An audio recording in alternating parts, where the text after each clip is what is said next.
오늘도 그래서 그 광야의 이 묵상 가운데 한 가지를 함께 나누며 오늘 설교를 여러분께 전하려고 하는데요, 구름 기둥과 불 기둥, 우리가 너무나 잘 알고 있는 이 개념, 또한 이 역사를 여러분과 함께 나눌 때에 오늘을 살아가고 있는 저 여러분에게 귀한 적용이 이루어지는 오늘이 되었으면 좋겠습니다. 출애굽기 13장 1절에서 3절 말씀인데요, 함께 읽어보겠습니다.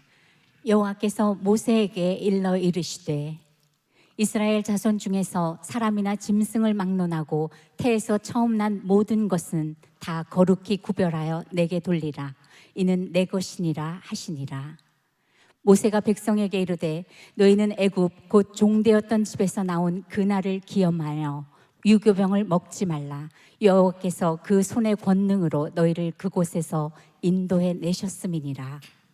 하나님께서는 이스라엘 백성들을 애굽에서 출애굽시키신 이후에 그들에게 분명하게 가르치시고자 했었던 것이 있었어요. 그 가르침은 너무나 다양하고 많은 것이겠으나 그 가르침 이전에 가장 중요한 핵심을 그들에게 먼저 분명히 못 박는 것이죠. 무엇이냐면 너희들이 누구의 소유냐라는 것이죠. 아까 경화자매가 그와 같은 처음에 선언도 하였지만 여러분은 하나님의 편이십니까? 세상의 편이십니까? 사실은 신앙이라는 것의 시작은 우리가 윤리적으로 도덕적으로 어떤 삶을 살아가냐의 개념이 중요한 것이 아니라 먼저는 이것에 대한 분명한 선언과 결단이 있어야 된다고 믿습니다. 여기 계신 여러분들은 과연 하나님의 소유십니까? 아니면 세상에 속한 자입니까? 사실 이것에 대한 분명한 규정과 여러분 안에 선언이 없다면 그 외에 도덕적이고 윤리적이고 또 성경에서 이야기하는 선을 아무리 가르쳐준다 한들 무의미가 돼버리는 것이죠. 그렇기 때문에 우리 존재에 대한 분명한 인식과 고백이 선행돼야 그 이후에 있는 하나님의 말씀들이 의미를 갖게 된다라는 것입니다. 거룩함이란 결국 우리가 하나님의 소유이기에 세상과 달라야 함을 가르치는 겁니다. 단순히 거룩하라, 달라라 이 이야기가 우리에게 아무 의미가 없죠. 왜 우리가 달라야 하는가? 우리가 왜 거룩해야 하는가에 대한 질문을 던질 수밖에 없기 때문이죠. 그러나 주님께서 거룩하라 라고 명령하시기 이전에 그들에게 인식시키는 게 뭐냐면 너희들은 나의 것이다 라는 선언이죠. 그렇기 때문에 우리가 하나님의 소유이기 때문에 세상과 달라야 된다는 겁니다. 그래서 우리는 거룩해야 된다라는 것입니다. 결국 오늘 말씀을 통해서 여러분에게 하나님의 인도하심에 대한 개념을 가르치고 우리가 함께 배워가는 것일 텐데, 이 선언, 이와 같은 고백과 선언이 선행이 될 때에 오늘 여러분에게 전해지는 하나님의 인도하심이라는 그 의미가 우리에게 가치를 갖게 된다. 그렇기 때문에 오늘 설교를 듣기 이전에 먼저 여러분의 존재에 대한 규명을 분명히 하시라는 겁니다. 우리는 하나님의 소유된 백성이라는 것이죠. 신앙은요, 제가 오늘 아침에 묵상했던 것인데 기억의 싸움이다라는 생각이 문득 들었어요. 기억의 싸움. 어떤 의미일까요? 성경에 보면 하나님이 직접적으로 반복 명령하시는 게 있는데 무엇이냐면 기억하라 입니다. 지금 13장 읽은 1절에서 3절 말씀에도 그날을 기념하라 라고 이야기하잖아요. 이것을 다른 말로 하면 기억하라는 것이겠죠. 그리고 또 한 가지 같지만 여러분 다른 표현이 있는데 그게 뭐겠어요? 잊지 말라는 겁니다. 그래서 성경에 보면 하나님께서 이와 같은 것을 반복 명령하세요. 기억하고 잊지 말라는 것이죠. 이유가 무엇이겠습니까? 인간은 망각의 동물이기 때문에 한 번 가르쳐주고 경험한 것이다 할지라도 세월이 지나고 환경이 바뀌면 쉽게 그 경험들과 지식들을 잊어버리기 때문이다라는 것이죠. 우리의 이와 같은 실존을 아시는 주님께서는 그래서 우리에게 기념하라고 유월절, 이전에 있었던 말씀들은 유월절에 대한 것이었거든요. 무교절, 초막절, 여러분 이와 같은 절기나 어떠한 행사를 만들어서 이스라엘로 하여금 하나님을 기억하게 하셨어요. 그리고 여러분 예수님께서도 뭐라고 말씀하시고 우리들에게 당신을 기억하고 기념하라 하셨어요? 성찬을 행함으로 말미암아 흘리신 피와 그의 찢기신 몸을 기억하라고 이야기했습니다. 그렇기 때문에 저는 신앙생활이라는 것은 바로 이 기억의 싸움이다라는 생각을 하게 되었다라는 겁니다. 우리는 망각의 동물이어서 우리가 지금 고백했던 것과 같이 우리가 누구의 소유이고 누가 우리의 주인인지에 대해서 쉽게 잊어버리더라는 거예요. 하루의 삶을 살아가면서도 시시각각 만나는 삶의 문제와 상황과 정황 가운데 우리는 무언가를 선택하고 판단해야 되는 순간이 있죠. 그때에 하나님의 소유된 백성이라면 당연히 하나님의 의중과 그의 뜻을 묻고 그의 목적을 기반하여 무언가를 선택해야 될 것인데, 우리는 그때에 온데간데 없이 하나님이 우리의 주인이었으며 우리가 그분의 소유라는 사실을 망각해버리죠. 그러므로 말미암아 자신의 본능에 충실하고 상식을 따라 자신들의 욕구와 만족을 위해 무언가를 쉽게 선택하더라는 거예요. 그때에 하나님은 존재하지 않는다라는 것이죠. 이 말인즉슨 우리가 이미 누구의 소유이고 누가 우리의 주인인지를 잊었다라는 겁니다. 그렇기 때문에 여러분들이 한 주, 아니 이렇게 생각할 필요 없이 지난 하루, 아니 오늘 오전까지만의 여러분의 삶도 점검해 본다면 여러분의 신앙의 수준이라는 것이 그대로 드러나는 것이죠. 여러분이 눈을 뜨고 처음 일어났을 때 무엇을 기억하고 무엇을 생각했습니까? 여러분이 오늘 무슨 옷을 입고 무엇을 먹고 무엇을 할까의 모든 삶의 선택의 영역에서 과연 하나님이라는 분에 대한 인식과 기억이 있었는지에 대해서 여러분에게 묻고 싶은 겁니다. 그래서 하나님은 우리에게 기억하고 잊지 말라고 이야기하는 거죠. 아까 우리 찬양팀에게도 잠깐 나누었지만 저는 이 성경이라는 것이 얼마나 오묘하고 신비한 것인지 하나님께서는 각각의 내러티브뿐만 아니라 전체의 구성을 통해서도 우리에게 주시는 교훈이 있다라고 믿는 거예요. 바로 구약과 신약이 그렇습니다. 구약에는 하나님의 명령들로 가득 차 있습니다. 이거 해라, 이거 하지 말라. 여러분, 근데 신약에 비로소 예수님께서 율법을 완성하신 이후에 우리에게 주어진 것은 명령이 아닙니다. 우리에게 주어진 것은 자유입니다. 그리고 자유에 의한 선택입니다. 다만 그로 인한 책임에 대해서 이야기하고 있는 책입니다. 우리의 인생을 생각해봐도 우리가 어린 시절에는 부모의 명령을 받을 수밖에 없죠. 사리분별을 할 수 없고 무엇이 옳은지 그른지조차도 부모에게 배워가야 하니까 말입니다. 그래서 우리는 아이들에게 잔소리 아닌 잔소리, 명령 아닌 명령을 하며 그 아이를 키워가는 과정을 갖죠. 그러나 이 아이가 성인이 된 이후에는 부모는 더 이상 그 성인이 된 아이에게 명령하지 않습니다.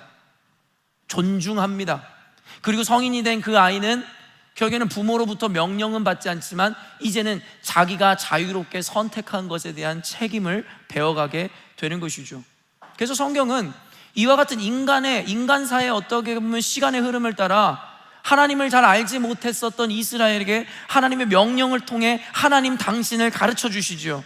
그러나 신약 시대에 이르러서는 이제는 그리스도로 말미암아 이 율법의 요구를 완성하신 이후에 우리에게 자유라는 것을 주셨고, 이제는 너희들이 선택한 것에 책임을 지는 삶을 살라고 명령하시더라는 것이죠. 그런 의미에서 저는 지금 저와 여러분의 신앙의 수준을 우리는 평가해보고 가늠해볼 수 있다는 것이에요. 어떤 의미냐면 여러분이 한 주 동안 살아가며 하나님을 얼마나 기억하고 그분을 생각하는지에 대해서 말입니다. 생각하고 기억하라 라는 이와 같은 개념이 궁극적이고 본질적인 목적이라고 생각하지 마십시오. 제가 늘 여러분에게 이야기하지만 생각하고 잊지 않아야 된다가 아니라 당연하게 생각되어지고 잊혀지지 않아야 되는 겁니다. 그렇기 때문에 신앙의 성숙이란 것은 어거지로 하나님을 기억하고 생각하는 차원이 아니라 언제 어떤 상황에서도 그분이 생각되어지고 그분이 인지되어지는 것, 그게 신앙의 성숙입니다. 그러나 아직 이와 같은 신앙의 성장과 성숙을 이루지 못한 우리이기에 하나님은 명령하는 겁니다. 기억하라고, 잊지 말라고. 유월절 규례에 보면 유월절이 무엇입니까? 결국에는 하나님께서 어린 양의 피를 문설주에 발라 하나님의 그 명령, 하나님의 그 임재에 대한 기억과 순종을 갖고 있는 자들을 증명해내기를 원하셨어요. 근데 왜 그게 문설주였을까요? 여러분, 하나님께서 우리를 지키시되 출입을 지키신다. 우리는 문설주, 문을 통해 우리는 출입을 하게 되죠. 여러분, 근데 참 인간에게 참 이 공통적으로 관념화되어 있는 것이 무엇이냐면, 예전에 저희 아버지가 부적 같은 것을 어디서 얻어오셨던 거 기억이 나요. 왕자가 뭘 의미하는지는 모르겠는데 보면 왕자가 뭐 이렇게 부적에 많이 이렇게 있는 것 같아요. 그래서 그와 같은 것을 말 그대로 문설주에다 이렇게 붙여놨었어요. 그러면 저는 그게 어렸을 때 뭔지도 모르면서 나가고 들어올 때마다 붙여져 있는 항상 그것을 봤던 기억이 나는 거예요. 구체적으로 어떤 의미를 갖고 있는지 모르겠지만 그것이 제 뇌리에 남아 제 삶 가운데 늘 기억의 영역에 잔재되어 있는 것이죠. 또 때마다 북어를 왜 또 이 명주실에다가 이렇게 묶어가지고 했는지 모르겠지만 그거를 아버지 차에다가도 놓치시고 그리고 문에다가 꼭 붙여 놓으셨더랬습니다. 그러면 나가고 들어올 때마다 항상 그걸 볼 수밖에 없는 거예요. 학교를 갔다 올 때마다. 그럼 항상 그것을 기억하게 되는 거죠. 기억되는 거죠. 어떤 의미인지 알겠습니까? 주님께서는 문설주에 어린 양의 피를 상징하는 그 피를 발라 놓으심으로 말미암아 그것을 출입하는 자마다 주님의 은혜를 기억하게 하였고, 이것을 여러분 다른 개념으로 하면 하나님의 말씀 안에 거하게 하셨다라는 거예요. 왜요? 늘 그것을 기억하며 하나님의 명령을 마음에 새겼어야만 했기 때문이다라는 거죠. 그런 의미에서 신앙은 기억의 싸움입니다. 여러분 얼마나 주님을 기억하십니까? 얼마나 주님의 명령과 주님이 우리 주인 되심이라는 것을 인식하며 살아가시냐라는 말입니다. 그것이 바로 저와 여러분의 신앙의 수준일 것입니다. 우리는 광야의 여정 가운데서도 늘 우리를 인도하신 주님의 은혜를 또한 기억해야 합니다. 여러분 하나님의 방식을 이와 같은 여러분에게 저는 성경의 세계관이라든가 기준을 가르쳐 드리는 걸 중요하게 생각하잖아요. 단순한 적용을 여러분에게 가르쳐 주는 건 의미 없습니다. 얼마나 많은 상황들과 또 다양한 사람들이 세상을 살아가는데 제가 적용한 걸 여러분에게 가르쳐 준들 그게 무슨 의미가 있겠습니까? 그래서 기준을, 어떤 메커니즘과 방식을 배우라는 거예요. 하나님의 방식이 뭡니까? 우리를 광야에서 피하게 하시는 분이 아니라는 게 분명합니다. 우리의 바램과는 다르게 하나님은 우리 자녀들의 삶을 광야를 피하게 하시지 않아요. 그렇기 때문에 여러분의 삶 가운데 광야와 같은 고난과 어려움이 있을 때마다 하나님을 원망하거나 어찌 내게 이르십니까? 라는 어리석은 말을 하지 말라는 겁니다. 그건 하나님의 방식을 모르기 때문에 하는 말이니까 말입니다. 하나님의 방식은 우리를 광야에서 피하게 하시는 것이 아니라 광야 가운데서도 우리를 인도하시는 겁니다. 그렇기 때문에 여러분의 삶에 저마다의 광야를 만나고 계시다면 그건 저주가 아닙니다. 그건 하나님의 방식입니다. 다만 그 가운데서도 하나님의 인도하심을 받으셔야 된다는 거예요. 그러나 상황에 짓눌려 있고 문제에 짓눌려 있는 이들은 하나님의 인도하심에 대한 인식조차도 가질 수 없는 절망과 나락 가운데 살아가게 되겠지만 말입니다. 이런 부모는 자녀에 대한 책임을 갖습니다. 그래서 드라마에서 종종 나오는 대사, 단골 대사 중에 이런 거 아니에요? 낳아줬다고만 해서 부모야? 내가 언제 낳아달라고 했어? 뭐 이런 이야기들 대사에 많이 나오잖아요. 그렇습니다. 여러분 부모의 책임이 무엇이냐면 자녀를 낳아주었다면 부모가 그 자녀가 성장하여 어른이 될 때까지 그 아이의 삶을 책임지고 가르쳐야 되는 것이죠. 먹이고 입히는 것은 물론이거니와 그들이 성인이 되어 스스로 가정을 이루기까지 바른 길로 옳은 길로 인도하고 교육해야 하는 것이죠. 그리고 그 교육의 과정 중에 때로는 인정과 격려로, 그렇죠? 그리고 때로는 엄한 꾸지람과 매로 가르쳐야 하는 것입니다. 하나님은 우리가 어리석을 때에 우리를 그와 같은 방식으로 가르치시고 교육하시죠. 때로는 한없는 격려와 위로로, 그러나 때로는 엄한 채찍질과 매로 우리를 훈육하신다는 거예요. 그래서 잠언에서 이렇게 이야기하는 거예요. 자녀를 사랑하는 자는 매를 아끼지 말라는 거죠. 오늘날의 시대에 정말 위험한 발언일 수도 있겠지만 자녀를 무슨 막 비인격적으로 패라고 이야기하는 게 아니지 않습니까? 성경에서 매를 아끼지 말라는 그 의미가 무엇이에요? 결국에는 엘리 제사장이 자녀 교육을 똑바로 하지 못해 목이 부러져 죽었던 것을 기억하라는 겁니다. 여러분 여러분 안 아픈 자식이 눈에 뭐죠? 눈에 넣어도 왜 갑자기 아무튼 자식은 눈에 넣어도 어쨌든 다 소중하다는 이야기겠죠. 요즘 귀하지 않은 자녀가 어디 있겠습니까? 그러나 잘못된 부모 사랑은 그런 거라는 거예요. 그 귀한 자녀에게 조금이라도 해가 가지 않게, 조금이라도 아프지 않게, 조금이라도 맘상하지 않게. 근데 여러분 그거 기억하세요. 그 아이가 앞으로 성인이 돼 나갈 세상은 그렇게 녹록치가 않을 텐데 말입니다.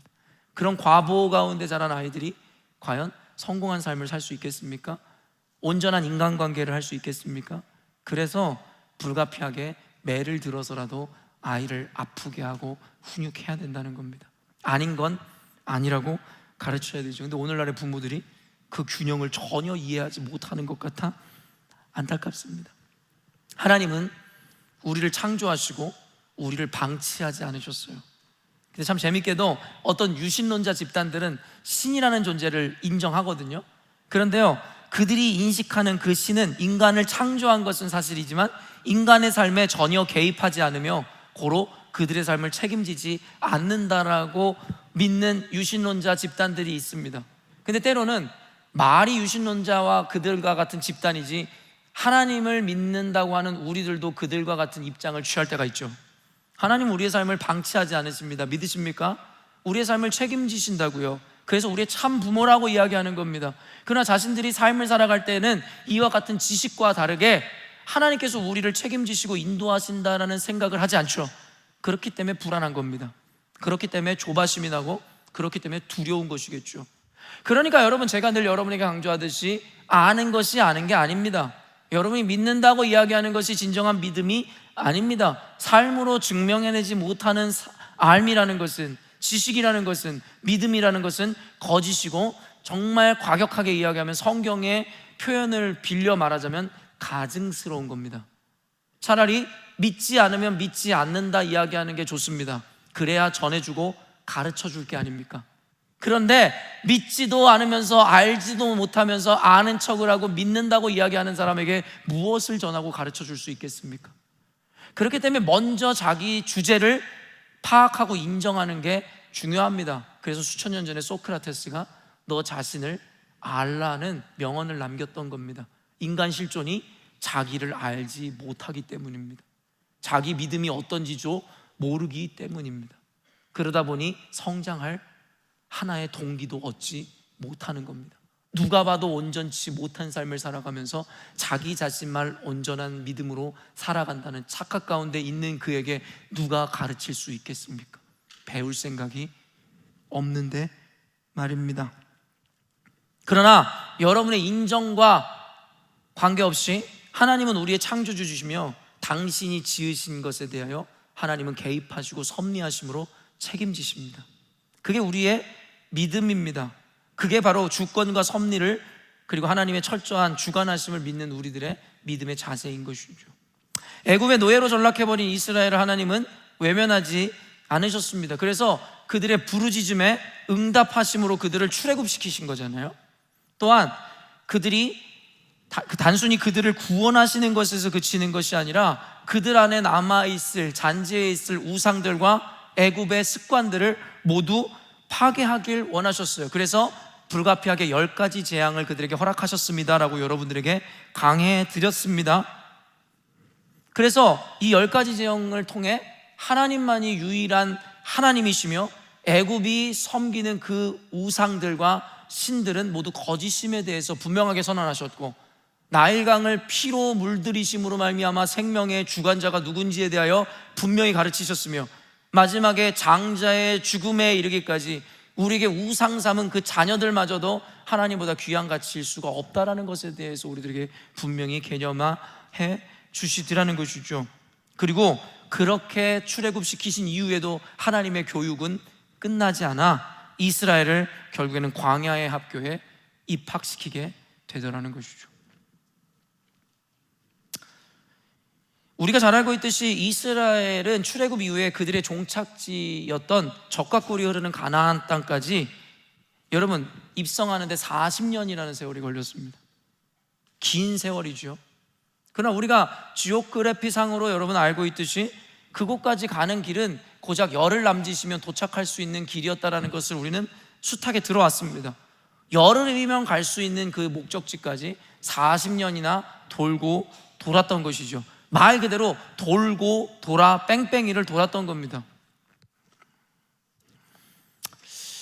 그러나 여러분, 그들이 열흘 남짓이면 갈 수 있었던 이 길을 40년이나 돌고 돌았던 것은 그들을 인도하시는 하나님의 실수나 무능력 때문이 아니었음을 우리는 분명히 알아야 됩니다. 요즘에 제가 이와 같은 개념을 여러 번 여러분들에게 이야기했는데, 하나님은 무능력하신 분이 아니십니다. 그런데 왜 그분의 백성들을 이렇게 뺑뺑이 돌리셔야만 했겠냐라는 것이에요. 왜냐하면 하나님은 단순히 40년이라는 그 시간적 개념으로 당신의 백성들을 바라본 것이 아니라 평생이라는, 영원이라는 개념 안에서 그 백성들에게 분명한 교훈과 교육, 그리고 잊지 못할 기록을 남기고 싶으셨기 때문이었던 것이죠. 구원이라는 것은 단순히 physically 이런 노예 생활에서 자유자가 되는 것을 구원이라고 성경의 개념은 이야기하고 있질 않습니다. 도리어 몸이 갇혀 노예의 신분이라 할지라도 구원을 이룬 자가 진정한 자유자라고 이야기하는 것이죠. 그것은 의미하는 것이 무엇이요? 바로 영의 해방입니다. 근데 그들의 몸뚱이는 노예 생활하던 애굽에서 출애굽하여 자유자가 된 것 같지만 여전히도 그들의 내면이, 영이 애굽과 세상에 갇혀 있다면 그들은 구원을 얻은 것이 아니기 때문에 결국에 하나님께서는 그들의 육신뿐만 아니라 영혼을 건지시기 위하여 광야의 학교로 그들을 입학시킨 겁니다. 그렇기 때문에 하나님은 아까도 이야기했지만 우리에게 광야를 피하게 하시는 분이 아니라 광야 가운데서도 우리를 인도하시는 분이다 라고 여러분들에게 이야기 드리는 겁니다. 그렇다면 하나님께서 오늘 이 기간 동안에 이 40년의 기간 동안에 분명히 가르치시고자 했던 것이 무엇이겠냐라는 거예요. 시간 관계상 오늘은 딱 두 가지 개념만 명확하게 하려고 합니다. 새로운 개념도 아닙니다. 여러분이 알고 있지만 기억하지 못하는 영역에 대해서 다시 인식시켜드리기 위해 가져가 나온 설교입니다. 첫째, 오직 하나님의 인도하심을 받아야 된다는 겁니다. 여러분, 광야의 여정 가운데, 우리의 인생이라는 여정 가운데 우리는 다른 것을 쫓는 것이 아니라 오직 하나님의 인도하심을 받아야 된다는 거예요. 우리는 인생이라는 여정을 살아가고 있습니다. 이것은 뭐 철학자들이든 모두가 동의하는 바일 겁니다. 그리고 우리에게는 죽음이라는 목적지가 있습니다. 물론 우리 신앙인에게는 죽음을 넘어 영원이라는, 영생이라는 목적지가 기다리고 있지만 말입니다. 그러므로 철학자든 신학자든 우리의 인생을 모두 여정이라고 표현하고 우리의 삶을 나그네의 삶이라고 이해하는 것입니다. 우리는 이 여정을 살아가며 나름의 철저한 계약과 계산으로 자신의 삶의 여정을 살아내고 있다고 생각할지 모르겠지만 여러분, 고작 하루의 삶만도 살피고 돌아보십시오. 우리의 예상대로, 우리의 계획대로 되는 것이 얼마나 있습니까? 혹은 우리의 계산과 예상을 빗나가는 상황이나 일들이 끊임없이 일어난다는 것을 알고 있죠.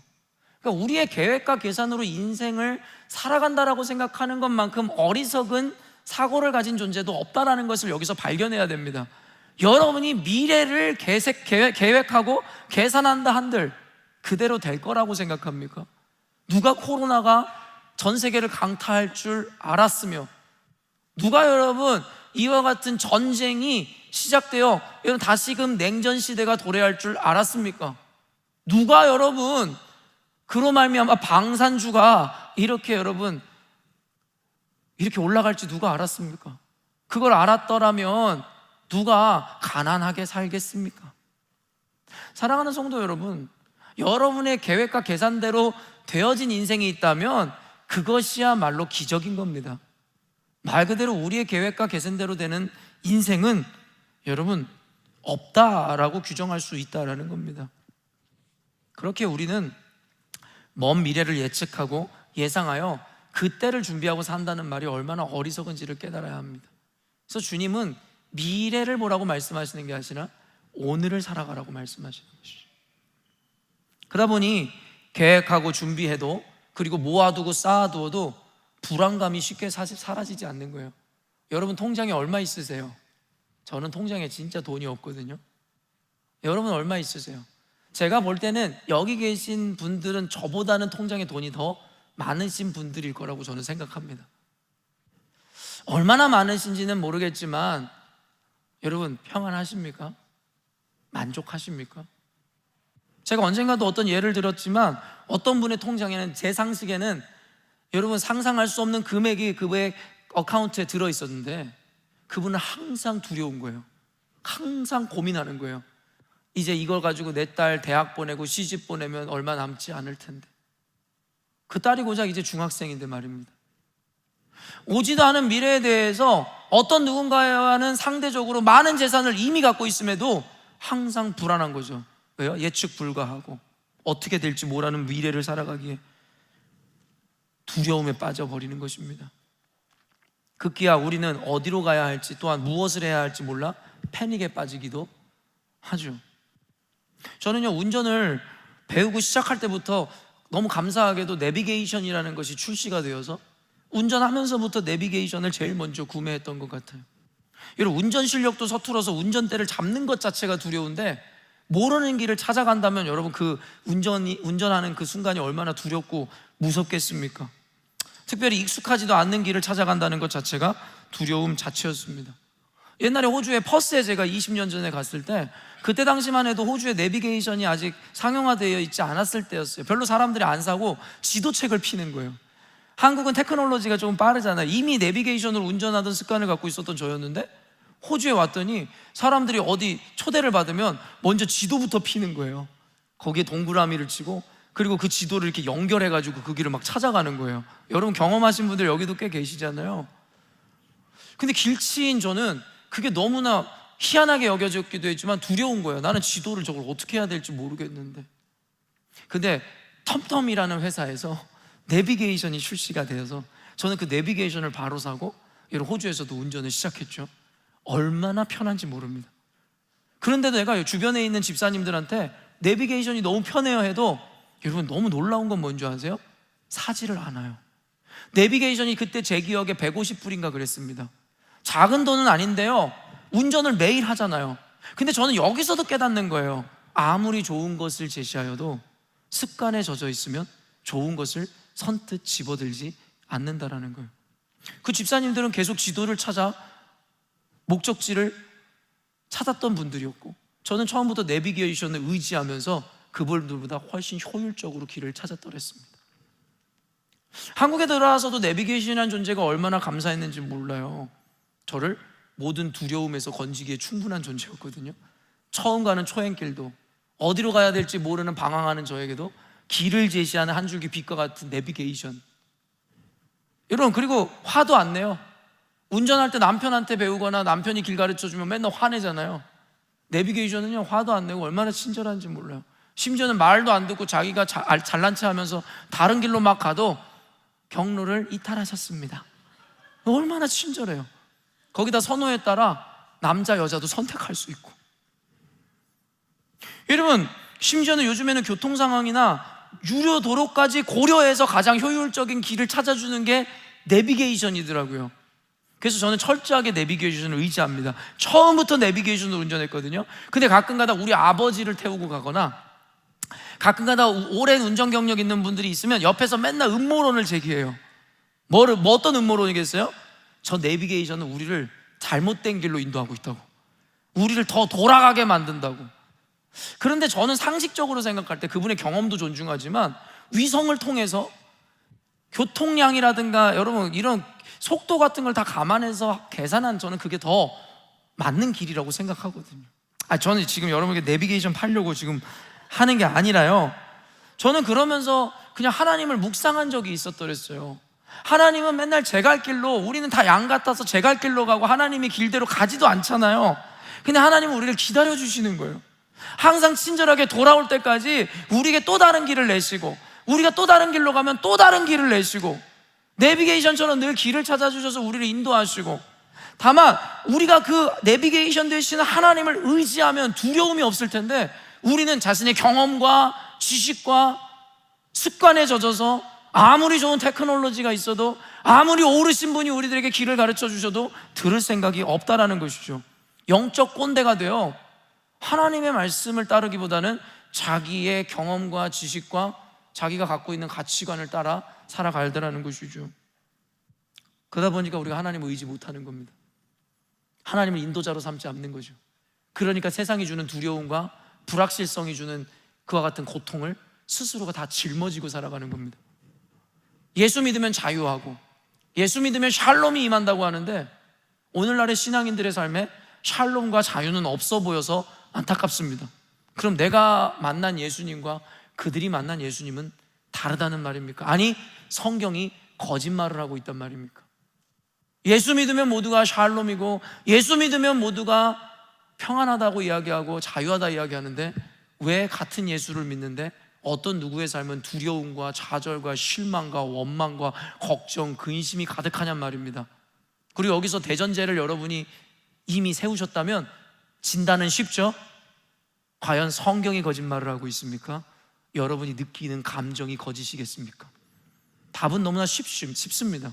그리고 여러분도 이미 그 답을 아셔야만 합니다. 그리고 여기서부터 솔루션을 여러분 찾아가셔야 합니다. 먼저 문제를 진단해야겠죠. 이스라엘이 갈 길을 알지 못하고 불확실한 미래에 대해 두려워할 때 하나님은 그들에게 오늘날 우리의 내비게이션과 같은 존재를 보내주셨어요. 그게 뭐예요? 구름기둥과 불기둥이었습니다. 21절에서 22절 말씀입니다. 여호와께서 그들 앞에서 가시며 낮에는 구름 기둥으로 그들의 길을 인도하시고 밤에는 불 기둥을 그들에게 비추사 낮이나 밤이나 진행하게 하시니 낮에는 구름 기둥 밤에는 불 기둥이 백성 앞에서 떠나지 아니하니라. 여러분, 여기서 중요한 거는 구름 기둥과 불 기둥은 하나님의 임재의 상징입니다. 그리고 이것이 밤이나 낮이나 그들을 떠나지 않았다라고 이야기하잖아요. 하나님은 늘 광야에 있는 그들과 함께 하셨습니다. 그들에게 가시적으로 보여주기 위해서 상징적으로 불기둥과 구름기둥을 보내주신 것 뿐이겠죠. 시간 관계상 다 읽진 않지만 민수기 10장 15절에서 23절 말씀 원래 함께 읽어보려고 했었는데 거기에 이 구름기둥과 불기둥이 어떤 의미를 갖는지에 대해서 성경 구절들이 쫙 나열해 있습니다. 그러나 오늘 말씀의 컨텍스트에 비추어서 그 마지막 그 불기둥과 구름기들의 기능과 의미를 여러분에게 전하고자 하면 뭐냐면 광야에 있었던 그들 앞서 낮에는 구름기둥이 움직이면 그들은 그냥 따라가는 거예요. 주님께서 어디가 목적지인지 어떤 길로 가야 되는지를 가르쳐 주신 게 아니라요, 그냥 구름기둥이 움직이면 그들은 함께 따라 움직이는 거예요. 그러다 구름기둥이 멈추면 그들은 그 자리에 텐트를 피고 그곳에 정착하고 머무는 겁니다. 여러분, 이 아이에게 가르치는 이와 같은 방식으로 주님께서는 분명하게 말씀하고 인식시키길 원하셨던 거예요. 내가 너희들의 인도자라는 것이고 너희들의 오름과 의지와 인지로 길을 찾는 것이 아니라 내가 가라면 가고 멈추라면 멈춰서라. 여러분, 이스라엘 백성들에게 이걸 가르치고 싶으셨던 거예요. 아이를 가르치듯이 너희들이 스스로 계획하고 스스로 인지하기 이전에 먼저 내가 인도자가 되어준다는 것에 대해서 그들에게 분명하게 가르쳐주고 싶으셨던 것이죠. 하나님은 이스라엘을 광야의 학교로 내몰아 이와 같은 철저한 신뢰와 순종을 가르치기를 원하셨던 거예요. 요즘에 이 기본기라는 것에 대해서 제가 정말 많이 생각해 보거든요. 많은 사람들이 노래를 부르거나 춤을 추거나 어떤 악기를 다룰 때에 기본기 때문에 입문하는 분들은 없을 거예요. 기본무기는 무시한 채로 그 화려한 스킬들을 배우고 싶은 거죠. 그러나 그 화려한 스킬들은 이내 곧 무너지게 되어 있습니다. 어떤 자에게요? 기본기를 갖춘 자에게. 그래서 저는 손흥민이라는 이 월드 클래스를 키워낸 그 아버지에 대한 손흥정이라는 분의 그 철학에 대해서 굉장히 존중하는 부분이 있어요. 뭐냐면 아들에게 중학교 어떤 시점까지 여러분 같이 친구들과 공도 못 차게 했다는 거예요. 슛도 못 하게 했다는 거예요. 그냥 공을 다루는 법과 볼 트래핑만을 몇 년 동안 계속 연습시켰다라는 거예요. 다른 친구들처럼 뛰어놀고 싶기도 하고 다른 친구들처럼 멋지게 강슛을 때려서 골대를 흔들고 싶었지만 손흥민은 철저하게 아버지에게 순종했고 아버지는 철저하게 기본기를 가르친 이후에 그 후에라야 기술을 가르쳤다라는 이야기를 하는 것을 보았습니다. 오늘날의 신앙인들을 보며 지식은 많은 것 같아요. 유튜브를 통해서, 책을 통해서 자기도 성경을 몇 번 읽었고 자기도 많은 철학자들의 이야기를 알고 있고 자기도 여러 가지 지식을 갖고 있다라고 거들먹거리고, 근데 제가 안타까운 건 뭐냐면 그들의 지식이 저보다 더 많을 수도 있습니다. 저보다 더 많은 책을 읽은 분도 있는 것 같습니다. 근데 제가 안타까운 건 뭐냐면 그들은 지식은 있으나 기본이 되먹지를 못했다라는 것이죠. 우리의 조바심은 이거예요. 조금이라도 더 앞선 기술, 더 나은 것을 배우고 싶다라고. 그러나 기본은 없는 거죠. 모래 위에 지은 사상 누각이라고 하잖아요. 쉽게 무너질 수밖에 없는 거죠. 그래서 주님은 우리에게 먼저 기초를 단단히 하라 이야기하셨고, 출애굽시키신 이후에 그들에게 가나안 젖과 꿀이 흐르는 땅에 입성시키기보다는 먼저 철저한 순종과 그리고 하나님을 신뢰하는 이와 같은 기본기를 가르치길 원하셨다는 거예요. 사실은 여러분, 가장 어려워 보이는 그 길이 가장 쉬운 길이었던 거죠. 스스로 계획하고 선택하는 것이 아니라 하나님의 인도하심을 믿고 그저 따르는 삶을 가르치신 거예요. 그리고 이게 가장 쉬운 길이라는 겁니다. 제가 종종 여러분에게 얘기하겠지만 자기가 가장이 되어 자기 가정을 이끈다고 생각해 보세요. 그 중압감, 그 부담감. 근데 우리 삶의 키를 하나님께 넘겨드리는 거예요. 얼마나 자유합니까? 하나님이 가라면 가고 멈추라면 멈추고. 군대에서의 삶이 너무나 그립다고 여러분들에게 이야기했잖아요. 하나도 즐겁지 않아요. 내가 스스로 선택하는 삶 말입니다. 우리가 하나님의 백성임을 고려할 때에 첫 번째 요구되는 것이 바로 순종입니다. 구약 성경을 넘어 성경 전체는 그리스도인이라면 마땅히 받아내야 하는 자세이고 태도라고 이야기하죠. 하나님의 인도자 되심을 받아내라는 것입니다. 시편 37편 5절 말씀 읽어볼게요. 내 길을 여호와께 맡기라. 그를 의지하면 그가 이루시고. 그가 이루어 주신다는 겁니다. 여러분 믿으시죠? 그런데 선행돼야 되는 조건이 뭔지 아세요? 내 길을 여호와께 맡기라는 거예요. 맡기지도 않아 놓고 왜 하나님이 책임져 주실 거라고 생각하고 왜 주님이 이뤄줄 거라고 생각하냐는 거예요. 이게 기본이 안 된 사람들의 특징입니다. 자기는 주님이 명령하시고 말씀하신 거에 대해서 순종하고 그 요구를 드러낼 생각은 없으면서 하나님이 축복해 달라는 거예요. 은혜를 더해 달라는 거예요. 저는 이게 상식적인 사람이라면 얼마나 모순적인지를 알아야 되는데 본인의 이 모순적인 삶을 인지를 깨닫는지 모르겠습니다. 그가 이루시고 그가 책임지는 삶을 살려면 우리의 길을 주님께 맡기고 그를 의지해야 됩니다. 철저하게 그의 인도하심을 받아야 된다는 것입니다. 그리고 이것이 가장 쉽고 편한 길입니다. 그러므로 우리는 삶의 최선과 열심을 배우고 이를 실천하기 전에 기본인 하나님에 대한 무한 신뢰와 더불어 그분의 인도하심에 순종하는 법을 먼저 배우고 깨달아야 한다는 겁니다. 그리고 마지막으로 두 번째입니다. 인도자 되시는 주님은 늘 우리를 생각하신다는 겁니다. 여러분, 자기 멋대로 인도하시는 게 아니라 자기 좋은 대로 인도하시는 것이 아니라 저와 여러분을 위해서 인도하신다는 거예요. 이는 타 종교가 말하는 복종과 하나님께 순종하는 것의 결정적인 차이를 보여주는 거거든요. 여러분, 타 종교들 생각해 보세요. 그 종교들에서 저마다 다 강조하는 게 복종입니다. 복종하라는 거예요, 신에게. 근데 하나님은 우리에게 단순히 복종하라는 게 아니라 순종이라는 의미를 가르치시죠. 이게 의미가 저는 좀 다른데, 복종은 우리의 의지나 생각과 관계없이 기계적인 것을 의미하는 것 같고요, 순종은 내 몸을 치고 내 생각을 치고 내가 동의하여 내가 하나님 앞에 따르는 태도를 의미한다라고 저는 생각합니다. 주님은 우리에게 무지성적인 복종을 원하는 것이 아니라 바로 이와 같은 순종을 원하신다라고 저는 생각하는데요. 그런데 타종교에서 말하는 신들이 복종을 요구하는 이유가 뭐예요? 자신이 왕이고 신이기 때문이죠. 자기를 추종하는 자들은 노예일 뿐입니다. 노예는 당연하게 신과 주인에게 복종해야 되는 것이죠. 그러나 놀랍게도 우리의 하나님은 우리의 주인이신과 동시에 다른 정체성을 또 가르쳐 주세요. 그게 뭐예요? 아버지라는 겁니다. 다른 종교에는 있는 개념이 아니에요. 우리를 지은 조물주일 뿐만 아니라 우리를 사랑하시는 아버지라는 동시적 개념을 가르친다는 거예요. 그러니까 단순한 복종이 아니라, 단순히 맹목적인 것이 아니라 아버지 사랑에 의한, 여러분, 복종과 순종을 우리들에게 원하시더라는 것이죠. 그렇기 때문에 하나님은 어떤 누구보다 큰 권세와 능력을 가지고 계신 분이시지만 우리를 향한 그 마음은 한없이 자비로우시고 인자와 인애가 풍성하시다라는 것이죠. 그래서 성경은 하나님의 엄중함과 동시에 엄중함과 엄격함을 보여준과 동시에 그럼에도 불구하고 그의 백성들을 포기 못하시는 아버지의 사랑을 그대로 보여주는 거죠. 그래서 인내라는 은혜를 우리들에게 베풀어 주시는 것입니다. 여러분, 왜 구름기둥과 불기둥이었는가, 여러분 많이 들어오셔서 아시는 분들도 계시겠지만 이 의미를 다시 한번 그 하나님의 배려의 입장에서 생각해 보자라는 거예요. 그들이 머물렀던 팔레스타인 지역이 여러분 어떤 기후 조건을 갖고 있는지 여러분 알고 계시잖아요.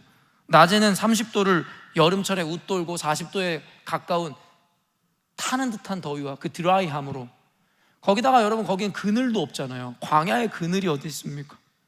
그런데 아이러니하게도 밤에는 온도가 10도 이하로 떨어진다는 거예요. 어떤 분들은 이런 생각하실 수도 있어요. 10도가 뭐가 그렇게 추운 온도인가 라고 생각하실 수 있는데요, 여러분, 이 큰 일교차로 말미암아 느껴지는 체감이 어떨 것 같아요? 여러분, 호주는 영하로 떨어지지 않아요. 호주에서 한겨울이래 봤자 보면 아침 기온이 한 7도, 8도입니다. 근데 여러분, 우리가 느끼는 체감은 어때요? 얼어 죽을 것만 같죠. 이유가 뭔지 아세요? 일교차가 크기 때문이에요. 호주는 아무리 겨울에도 낮에는 여러분 온도가 20도에 육박해요. 10몇 도? 여러분, 어찌 보면 또 여름철에는 호주가 어떤 나라입니까? 30도를 넘는 여러분 그와 같은 이 날씨, 무더위를 갖고 있는 날씨예요. 그런 기후 조건에서 살아가던 우리가 갑자기 10도 이하의 온도를 만나게 되면요, 체감적으로 여러분 굉장히 추위를 느끼게 되는 것이죠. 일교차가 여러분 호주와는 비교할 수 없을 정도로 큰 지역이 팔레스타인 지역입니다. 그러니까 낮에는 덥고 밤에는 춥고, 그늘 하나 없는 광야에서 더위에 늘 시달려야만 했던 그들, 밤에는 추위에 떨어야만 했죠. 그런데 여러분 어떻습니까? 구름 기둥을 통해서 그들에게 그늘을 만들어 주시고, 밤에는 불 기둥을 통해서 어둠을 밝히실 뿐만 아니라 그들에게 따뜻한 안식처가 되어 주신다. 단순히 인도자의 개념만을 가르쳐 주시는 것이 아니라 그처럼 우리를 배려하시고 세심하게 살피시는 아버지의 디테일을 가르쳐 주시는 것이죠. 그리고 불기둥과 구름기둥이 의미하는 그 배려가 뭐예요? 밤이나 낮이나 여러분 어느 때든 우리를 인도하신다는 거예요. 하나님이 눈멀거나 잠들어 있는 순간은 없다라는 거예요. 시편 139편 1절에서 3절 말씀입니다. 여호와여, 주께서 나를 살펴보셨으므로 나를 아시나이다. 주께서 내가 앉고 일어섬을 아시고 멀리서도 나의 생각을 밝히 아시오며 나의 모든 길과 내가 눕는 것을 살펴보셨으므로 나의 모든 행위를 익히 아시오니. 여러분, 앉고 일어섬, 우리가 눕는 것까지도 여러분 모두 아신다라는 것이 뭘 의미하겠습니까? 하나의 은유일 뿐이겠지만 하나님이 모르시는 것이 없으며 부재하신 순간이 없다라는 거예요. 시편 121편 4절도 한번 읽어볼게요. 이스라엘을 지키시는 이는 졸지도 아니하시고 주무시지도 아니하시리로다. 여러분 믿으십니까? 졸지도 주무시지도 않아요. 우리도 자녀를 사랑하잖아요. 근데 우리는 자잖아요. 우리는 능력이 없잖아요. 이게 하나님과의 차이입니다. 하나님은 인생이 아니시기에 졸지도 주무시지도 않으세요. 그러므로 빈틈도 없어요. 실수도 없다고요. 사랑의 크기는 우리의 사랑과는 비교할 수 없고 말입니다. 그렇기 때문에 여러분, 이 신뢰를 먼저 배우시라는 거예요. 이 믿음을 가져야 주님을 온전히 따라갈 수 있는 거예요. 지금 내 눈앞에 펼쳐진 세상이, 그리고 드리워진 문제는 결코 사고나 우연이 아닙니다. 지금 어떻게 하나님 내게 이런 삶을 허락하실 수 있습니까? 어떻게 이런 일이 내 인생에 있을 수 있습니까? 분명한 건 뭐냐면 사고나 우연이 아니라는 거예요. 하나님에게는 실수가 없기 때문입니다. 모든 것을 아시고 졸지도 주무시지도 않는 분이 한눈 팔아 생긴 일이 아니라 여러분 우리에게 허락하신 일입니다. 여기서부터 우리는 신뢰가 생기는 거예요. 이 전제 아래서 그렇다면 하나님께서 나를 위해 허락하신 상황일 것이며 반드시 이곳 가운데 길을 내시겠구나, 이게 믿음입니다. 이게 바로 신뢰인 것입니다. 마지막으로 17절 말씀 한번 읽어보겠습니다. 바로가 백성을 보낸 후에 블레셋 사람의 땅의 길은 가까울지라도 하나님이 그들을 그 길로 인도하지 아니하셨으니 이는 하나님이 말씀하시기를 이 백성이 전쟁을 하게 되면 마음을 돌이켜 애굽으로 돌아갈까 하셨습니다. 하나님의 마음을 그대로 드러내는 장면 아닙니까? 여러분 쇼컷이 있었다니까요. 블레셋의 지역으로 지나갔으면 쇼컷이었다고요. 근데 하나님은 그곳으로 그들을 인도하지 않으셨어요. 돌아가게 하셨다라는, 먼 길로 가게 하셨다라는 거예요. 근데 그 이유를 밝히는 게 뭐예요? 하나님이 말씀하시기를 이 백성이 전쟁을 하게 되면 마음을 돌이켜 애굽으로 돌아갈까 하셨습니다. 여기에서도 우리를 돌리시는 것도 결국엔 우리 때문이었던 거예요. 여러분 블레셋은요, 고대로부터 여러분 그냥 강한 민족이었어요. 싸움에, 전쟁에 능한 민족이었어요. 골리앗도 배출한 민족 아닙니까? 여러분 이 블레셋이라는 자들과 애굽에서 노예 생활만 하다가 여러분 싸움이라는 것도 해본 적 없는 이스라엘 백성들이 그곳을 지나기 위해 그들과 싸우기라도 해보십시오. 그들의 여러분 절망과 두려움만 가득할 뿐인 것이죠.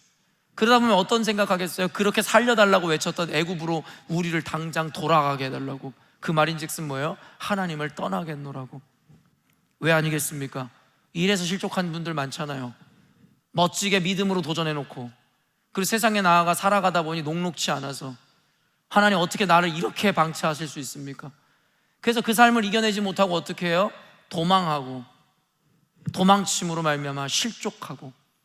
그 의미가 뭔지 아세요? 하나님의 인도하심에 떠나겠다라는 의미입니다.